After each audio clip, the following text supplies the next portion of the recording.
50-এর উপর হলো। এটা নিঃসন্দেহে খুব উৎসাহব্যঞ্জক। যারা এখন অব্দি রক্ত দিলেন তাদের সুস্বাস্থ্য কামনা করছি। যারা রক্ত দেওয়ার জন্য অপেক্ষা করছেন আমি নিশ্চিত তাদের অধিকাংশ হয়তো শেষ পর্যন্ত রক্ত দিতে পারবেন। আমি শুনলাম মহিলারা এসেছিলেন, কিন্তু রক্তাল্পতার কারণে তাদের কাছ থেকে রক্ত নেওয়া সম্ভব হয়নি। এটাই সারা ত্রিপুরার অভিজ্ঞতা। এখন প্রশ্ন যেটা দেখা দিচ্ছে, হাসপাতালে গেলে তো রক্ত পাওয়া যাচ্ছে না, এবং রুগীকেই রক্তের ব্যবস্থা করতে হচ্ছে, এবং যারা পাচ্ছে না তারা ভীষণ সমস্যায় পড়ে যাচ্ছে।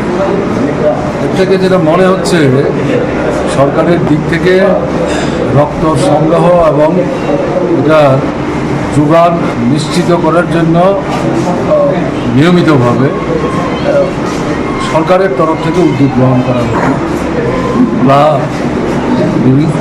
গণতান্ত্রিক সংগঠন এবং সরকারের বিভিন্ন অফিস আদালতে যারা কাজ করে তাদেরকে উৎসাহিত করে যদি এই রক্তদানে অংশগ্রহণ করানো না যায় তাহলে এই সমস্যাটা কেন থাকে। কিন্তু এখন যেটা দেখা যাচ্ছে, সরকারের দিক থেকে আনুষ্ঠানিকভাবে গুরুত্ব দিয়ে এই উদ্যোগটা তেমনভাবে নেওয়া হচ্ছে, কিন্তু এটা নেওয়া হচ্ছে।